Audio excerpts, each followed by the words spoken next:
Gravando. Deixa eu vir aqui.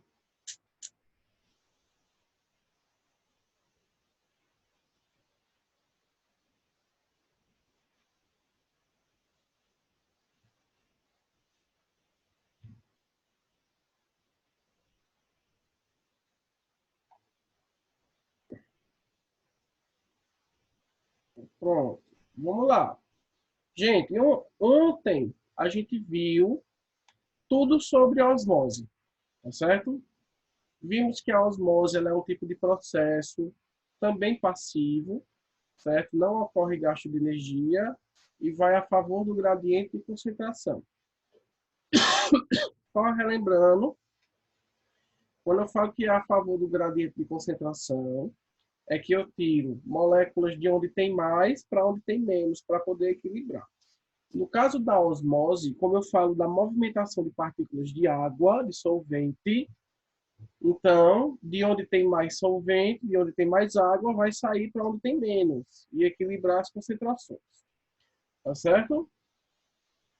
Continuando a ver os transportes passivos que não ocorrem gastos de energia, a gente vai ver a difusão simples, que ele é praticamente igual à osmose. A diferença dele é que, nesse caso, não é partículas de água que faz o percurso através da membrana.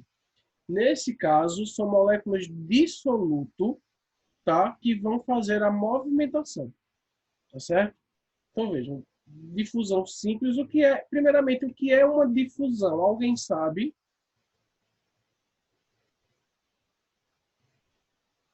Difusão, gente, é espalhar, certo? Então você já sabe mais ou menos o que é quando a gente for falar.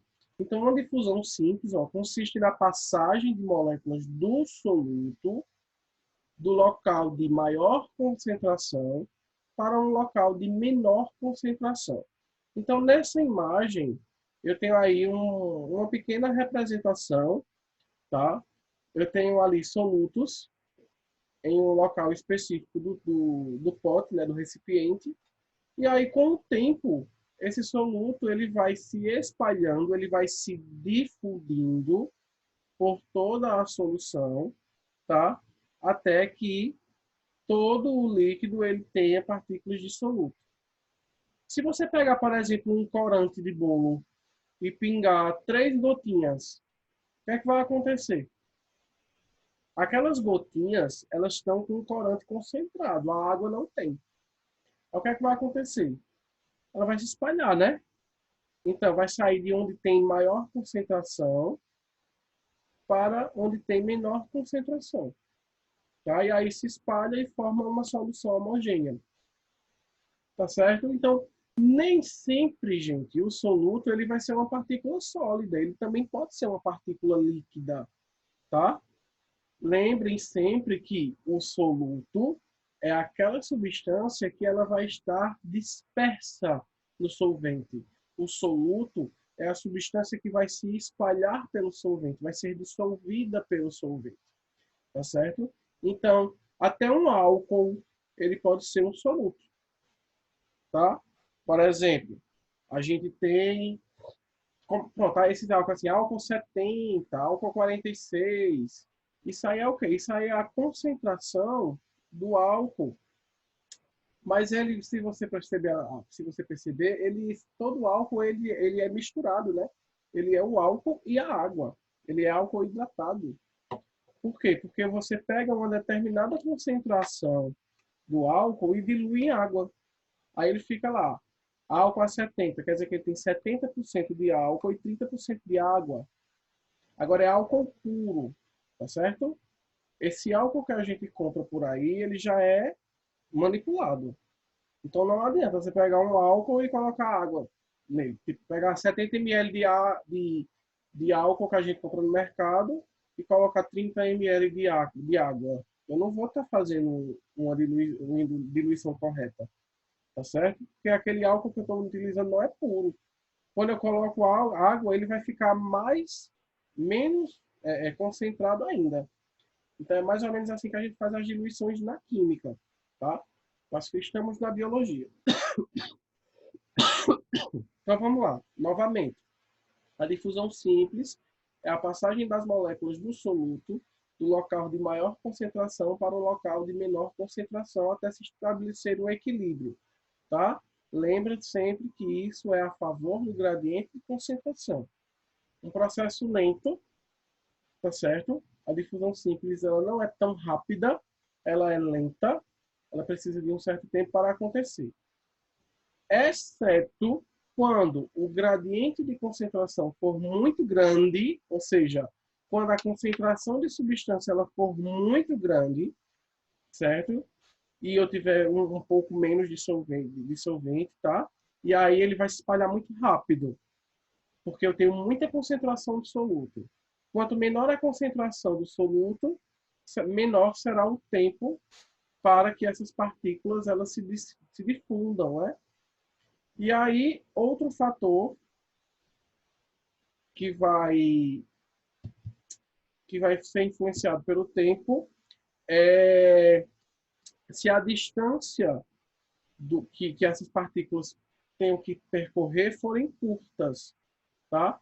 Então, é basicamente isso. Então, se você olhar por esse tubo que eu mostrei a vocês, eu coloco algumas partículas ali, mas se eu tiver pouquinha água, vocês concordam que aí elas vão ter menos, ó, vocês concordam que elas vão ter menos distância para percorrer? Então, se elas têm menos distância para percorrer, vai ser um processo mais rápido. E se eu tenho muita concentração, tenho muito soluto, né? Também vai ser mais rápido. Então, para que seja rápido esse processo, eu preciso ter uma concentração muito grande de soluto, tá? E eu preciso ter pouco solvente para que tudo isso seja mais rápido, certo? Dúvidas? Tem certeza, gente? É fácil esse, viu? Bem fácil. Aí vejam, a passagem de substâncias através da membrana se dá em resposta ao gradiente de concentração. Tudo é através da concentração do soluto, certo? Então aqui está uma representação para que vocês vejam, é bem simples, tá certo? Na parte de cima é a parte, vamos dizer que é a parte de fora da célula, tá? E essa parte aí de cima, eu tenho uma alta concentração de soluto. E aí, ó, esse soluto eles vão passar, ó, livremente pela bicamada lipídica, sempre na direção de onde tem mais para onde tem menos, sempre a favor do gradiente de concentração, certo? Gente, isso aqui geralmente vai acontecer com partículas que são menores, tá certo? E que conseguem passar livremente por essa camada, sempre a difusão simples, o nome já está dizendo tudo, ela é simples, é a mais simples que existe. Então ele vai passar livremente pela membrana sem precisar de proteínas, sem precisar de receptores, tá? Ela simplesmente passa, tá certo? Como é o caso, por exemplo, do gás carbônico e do gás oxigênio. Então, quando a gente está realizando nossa respiração, por exemplo, o que é que acontece? Entra e sai gases respiratórios das nossas células o tempo todo. Então, por exemplo, uma célula sanguínea, quando ela tem muito gás carbônico, né, o que é que vai acontecer? Uma célula sanguínea não, uma célula comum mesmo. Uma célula comum, quando ela tem um acúmulo de gás carbônico que foi gerado através do processo metabólico, a gente tem muito gás carbônico na célula. Então, esse gás carbônico ele precisa sair da célula. Então, ele sai porque tem muita quantidade de gás carbônico e pouca quantidade de oxigênio. E aí a gente precisa fazer a troca, né? Então, esse gás carbônico ele sai da célula e, em contrapartida, o oxigênio entra. E aí equilibra, tá? Gera aquele equilíbrio, tá certo? Então, a difusão simples, ela sempre vai buscar o equilíbrio. Nunca eu posso ter de mais, nem eu posso ter de menos. Eu tenho que estar tudo equilibrado, tá? Alguma dúvida? Não. Não? Vou passar.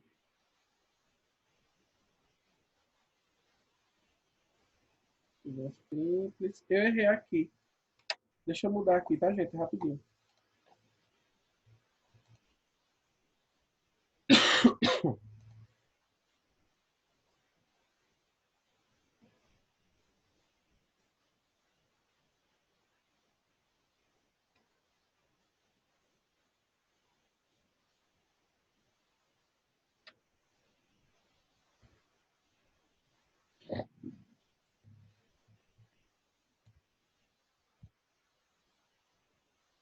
Ó, nesse caso aqui, eu tenho outro processo de transporte passivo, tá certo? Até então, a gente não viu nenhum tipo de transporte ativo. Então, os transportes passivos só são três: osmose, difusão simples e esse agora que é a difusão facilitada. Gente, olha o nome, difusão facilitada, né? Então, se é facilitada, alguma coisa vai facilitar esse processo. A gente vai descobrir já já, tá certo? Então, vejam. Certas substâncias entram na célula a favor do gradiente de concentração e sem gasto energético, mas com uma velocidade maior do que é permitida pela difusão simples. Então, como eu falei a vocês, a difusão simples é um processo lento, tudo vai variar de acordo com a concentração e a quantidade de solvente lá, o tamanho, a distância que as partículas vão percorrer. Então, isso aí são fatores naturais, vamos dizer assim. Agora, se por um acaso uma substância ela precise entrar rápido dentro da célula, por exemplo, a glicose. A glicose, se a gente fosse esperar a glicose entrar na célula da gente, a glicose é uma partícula grande, né? Se a gente fosse esperar essa glicose entrar na célula, a gente morria sem energia, porque iria demorar muito devido à densidade da molécula. E aí, o que acontece? Para que a célula ela absorva determinadas moléculas no menor tempo, né, de forma rápida, e essas moléculas elas são um pouco grandes, são um pouco densas, mas para que a célula não gaste energia, o que é que vai acontecer? Existem algumas proteínas, certo? Na membrana plasmática que vão facilitar esse processo. Tá certo? Por isso o nome, difusão facilitada. Porque algumas proteínas facilitam a entrada de algumas substâncias de maneira mais rápida e eficiente na célula. Tá certo? Então, vejam, isso ocorre, por exemplo, com a glicose, com alguns aminoácidos de certas vitaminas. Então, várias substâncias, quando a gente precisa, certo? Que essas substâncias entrem na célula, elas são carreadas por algumas proteínas. Proteínas, a gente pode chamar de proteínas carreadoras, permeases, proteínas transportadoras, todas elas vão servir aí de auxílio na difusão facilitada, certo? A velocidade da difusão facilitada não é proporcional à concentração da substância. Nunca esqueçam isso, tá certo? Aumentando-se a concentração, atinge-se um ponto de saturação a partir do qual a entrada obedece à difusão simples. Então, veja, não é porque como é que eu posso dizer? Não é porque é grande a velocidade, né? Não é porque esse processo ele acontece bem mais rápido que vai entrar muitas moléculas, não. Tá certo, gente? Então, quando eu falo em nível de saturação, é o limite da célula. A célula, quando ela chega no seu limite, ela não absorve mais determinada substância. Então, por exemplo, uma célula ela precisa de vitamina A, vamos dizer assim, vitamina A, vitamina C. Pronto, vitamina C.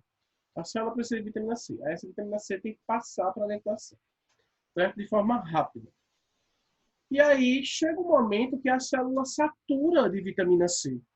E aí ela não vai mais absorver vitamina C porque ela já tem demais.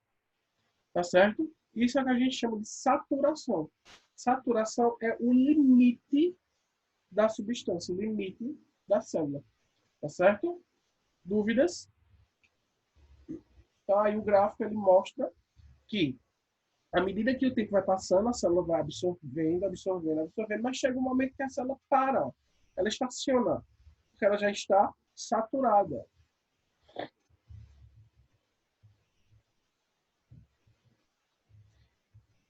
Por esses motivos, né, de velocidade e tudo mais,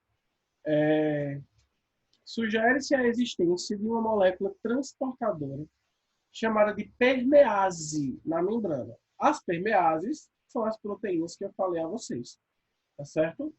Quando todas as permeases estão sendo utilizadas, a velocidade não pode aumentar. como alguns solutos diferentes podem competir pela mesma permease e a presença de um dificulta a passagem do outro. Então, veja, existem várias permeases, que são essas proteínas na nossa membrana, tá certo? Então, as substâncias, elas vão entrando, elas vão chegar lá, se ligam com a proteína e a proteína vai colocando ela para dentro da célula, tá certo? Então, ele fala aqui, ó, quando todas as permeases estão sendo utilizadas, quando todas essas proteínas elas estão sendo utilizadas, a velocidade ela não aumenta, ela segue o fluxo normalmente, tá certo? Agora, o que pode acontecer aqui é uma, entre aspas, uma competição, tá? Então, alguns outros tipos de substâncias, elas vão precisar entrar na célula. Por exemplo, eu tenho glicose entrando na célula, eu tenho vitamina C entrando nas células, eu tenho vários outros tipos de vitaminas entrando nas células. Então, são muitas substâncias que precisam entrar na célula, tá? Não é só uma.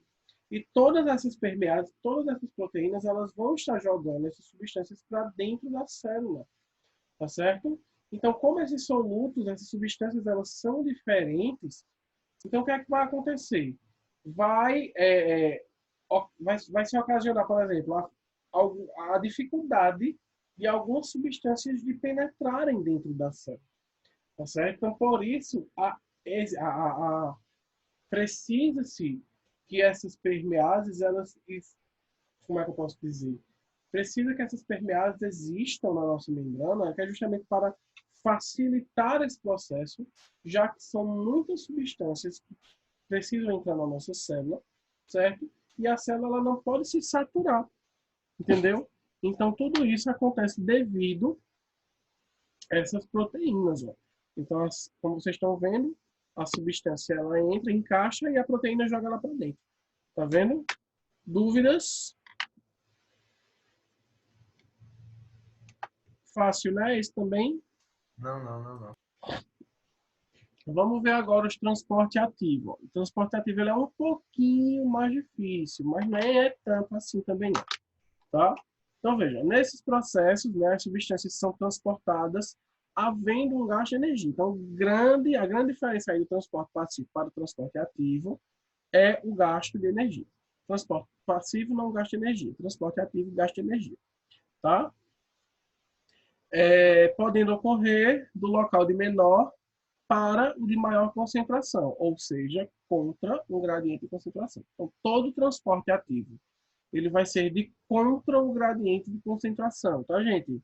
Se é contra, vai sair de onde tem pouco para onde tem mais. E aí a célula ela vai gastar energia para que esse processo aconteça, tá? Esse gradiente de concentração, essa concentração, ela pode ser química ou elétrica, tá certo? Então, tanto pode acontecer com substâncias químicas normais, como pode acontecer com substâncias, quando eu falo de substâncias elétricas, é que são íons, tá certo? Íons, potássio, sódio, cloro, tá certo? Que são substâncias que eles vão ter aí cargas, e através dessas cargas é que algumas células nossas, elas vão sempre estar em atividade. Por exemplo, o neurônio. O neurônio é uma célula que ele tem que estar extremamente ativo a todo momento. O neurônio não pode parar. Se o neurônio parar, o nosso cérebro para e a gente morre. Então, as células do neurônio elas têm que estar em atividade o tempo todo, né? E esse impulso nervoso se dá através da natureza química, da natureza elétrica dessas substâncias. É o que a gente vai ver na próxima aula, que é o potencial de ação da membrana plasmática. Então, vejam, o transporte ativo, ele age como uma porta giratória. Vejam essas proteínas aí como elas são, tá certo? A molécula a ser transportada liga-se à molécula transportadora, que é uma proteína. Então, por exemplo, o sódio, ele precisa entrar na célula, vamos dizer assim. E aí, ó, o sódio se liga na proteína, tá? E a proteína, ela joga para dentro da célula. Beleza? Então, vejam, essa proteína transportadora, ela pode atuar também como uma enzima que se liga à substância. Então, é basicamente isso que eu falo a vocês. O sódio, ele se liga na célula, na proteína, e a proteína joga para dentro da célula. Mas essa ligação que ocorre, ela ocorre ocorre uma ligação enzimática. Lembra que eu falei a vocês que existe o mecanismo chave e fechadura da enzima, que para cada enzima se existe uma substância específica. Então, para cada substância dessa, sódio, potássio, cloro, para cada íon desse, se existe algumas proteínas específicas que vão realizar esse transporte, tá certo? Então, a molécula transportadora gira e libera a molécula gerada do outro lado da membrana. E assim ela gira novamente e volta na posição inicial. Então, gente, vê só. Deixa eu ver se eu faço com que vocês entendam aqui. Olha todo mundo para mim. Eu não sei se isso aqui dá certo. Vou mostrar. Veja, eu tenho um negócio aqui de alfinete. Estão vendo? Abram aí o microfone. Aham. Vamos dizer que a membrana passa aqui. Tá vendo? A membrana passa aqui. Aí esses alfinetes rosinhas aqui, eles são... Vocês estão vendo, né, gente? Deixa eu tentar ver. Esses alfinetes rosinhas aqui, eles são... Vamos dizer que são sódios. Aqui é o local que o sódio vem... Deixa eu tirar. Tirar um. E aqui tem um verde. Aqui é o local que o sódio vem e se encaixa. Aí o que é que acontece? Aqui está a membrana. Tá vendo? É assim. Aí... o transporte ativo ela acontece da seguinte forma. Ele sempre vai acontecer associado com uma substância ou outra. No caso aqui eu vou falar do sódio e do potássio.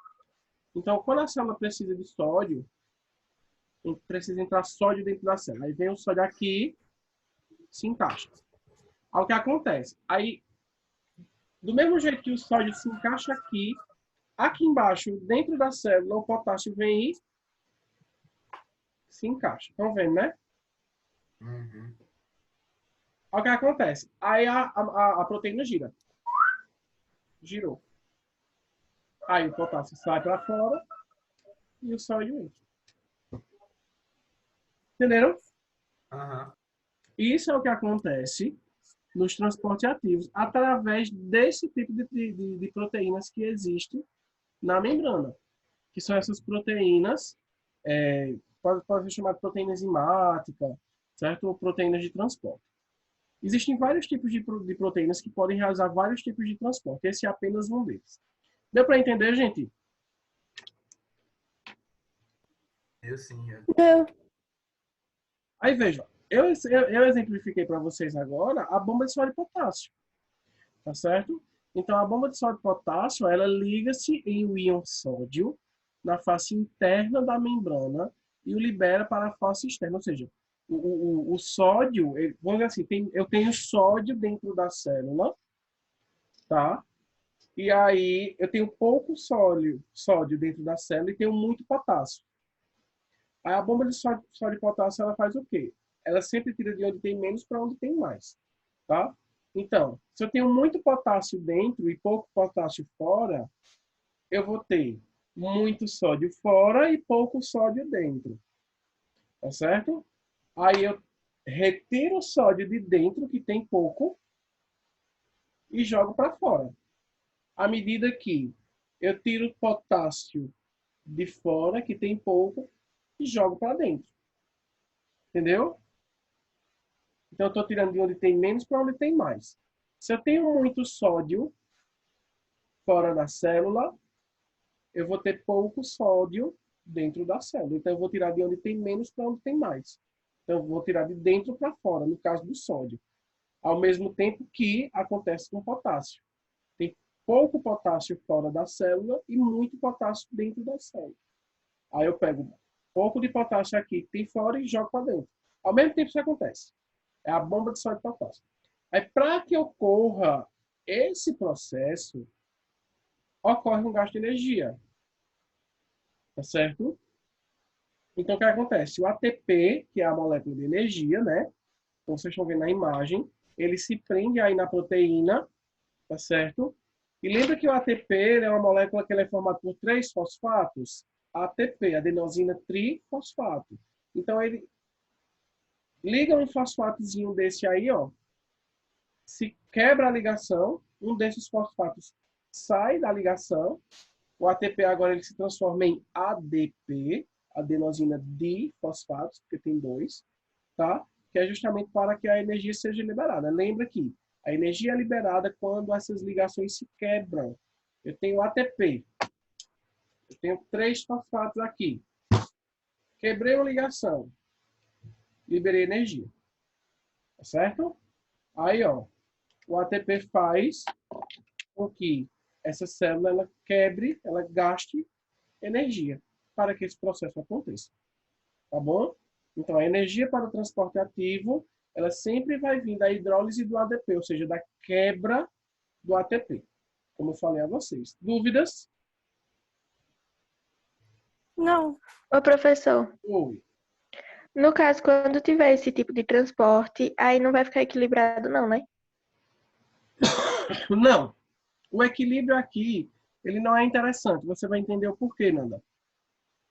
Veja só. O transporte ativo, né, esse transporte ele é realizado principalmente por enzimas transmembranares, denominadas ATPases, que são essas proteínas aí roxas, certo? Proporcionando desequilíbrio na concentração iônica e molecular extra e intracelular contra a tendência normal. Então vejam que a bomba de sódio e potássio ela não busca o equilíbrio, ela busca um desequilíbrio. Por que isso? Quem chuta? Quem chuta? Gente, isso acontece por quê? Porque isso vai fazer com que a célula ela fique sempre em atividade, tá? Eu estou gerando estímulos para essa célula. E essas células elas precisam estar em estímulo o tempo todo. Que células são essas? Neurônio, tá? Células musculares, células que fazem parte da composição de glândulas, precisam estar sempre em atividade. Então, células que são sempre em atividades, elas vão estar realizando esse tipo de transporte, entendeu? Inclusive, algumas células, elas vão, na verdade, todas as células, em algum momento, elas vão ter esse tipo de transporte. Só que as células excitáveis vão ter mais. E em que momento as outras células vão ter? No momento que ela está realizando respiração celular, por exemplo. As células, não são todas, né? Mas as células que realizam respiração celular, elas fazem esse processo, tá? Processo de transporte ativo. Então, é sempre o transporte ativo, bomba de sódio e potássio, ele vai existir para manter, né, no caso, a atividade celular. Então, vai manter a célula trabalhando constantemente, tá certo? Aí vejam só. Esse fluxo promove ativamente a diferença de concentração de soluto que está dentro e que está fora da célula. E exemplifica o funcionamento da bomba de sódio e potássio, mantendo o potencial eletroquímico entre a face da membrana interna negativa e externa positiva. Isso aqui a gente vai ver semana que vem, porque positivo, negativo, não se preocupe, tá? Frisa só no que eu falei, no que eu expliquei agora. Tá certo? Eu quero que vocês entendam que fora da célula ele tem uma concentração positiva, vamos dizer, e dentro da célula é negativa. E aí, com a bomba de sódio e potássio, a célula modifica, tá? Dentro fica positivo e fora fica negativo. E assim ela vai sempre se modificando para que esse estímulo aconteça. Entenderam? Portanto, o bombeamento de potássio positivo para dentro e sódio para fora da célula na porção de íons que entra para... Ó, o que ele está explicando aqui é o seguinte. Vê só, estou perdido aqui. Ó, o bombeamento de potássio, esqueçam esse positivo aqui, tá? Isso aqui é o íon. O bombeamento de potássio para dentro e sódio vai para fora. Então, o que é que acontece na bomba de sódio e potássio? Eu vou retirar sódio de dentro da célula e vou jogar potássio para dentro. Então, eu retiro o sódio e jogo potássio, tá? Então, sempre vai acontecer, vai sair 3 partículas de sólido de sódio não, 3 partículas de sódio vão sair da célula, tá? E eu vou jogar 2 partículas de potássio para dentro da célula. Tá certo? Essa é assim, essa a proporção. 3 sódios e 2 potássios. Tá certo? Eu tiro 3 sódios e jogo 2 potássios. Tudo isso para estabelecer uma concentração contrária ao fluxo normal, sendo esse um mecanismo de fundamental importância para o metabolismo celular. Certo? Então, eu expliquei aqui, gente, para vocês, mais ou menos como acontece, tá certo? Semana que vem, quando a gente for estudar potencial de membrana, a gente vai entender o porquê que acontece, o porquê que é assim, e a gente vai entender essa questão de um ser mais positivo, o outro ser mais negativo, e porque a célula fica sempre fazendo isso, tá certo? Dúvidas? E Não. para finalizar, a gente tem o transporte acoplado, né? Deixa eu ver aqui. Que são quando algumas células realizam, por exemplo, um transporte ativo, ela pode realizar até uma difusão facilitada, que ela utiliza proteínas. Só que aí o que acontece nesse caso? Algumas outras substâncias se aproveitam desse processo e entram dentro da proteína para poder passar para dentro da célula. Então, vejam aí, por exemplo, nessa primeira imagem, a gente está tendo aí está acontecendo um transporte de algumas partículas de sódio, eita que eu já estou horrível, que está entrando dentro da célula. Aí vocês estão vendo essas partículas amarelinhas aí, ó, que elas estão pegando bizu, estão se aproveitando para poder passar para dentro, né? No caso aí a glicose. Semana que vem eu explico esse transporte melhor para vocês, o transporte acoplado. Tá certo? Já vai terminar a reunião e é isso. Tchauzinho. Tchau. Tchau. Tchau. Tchau.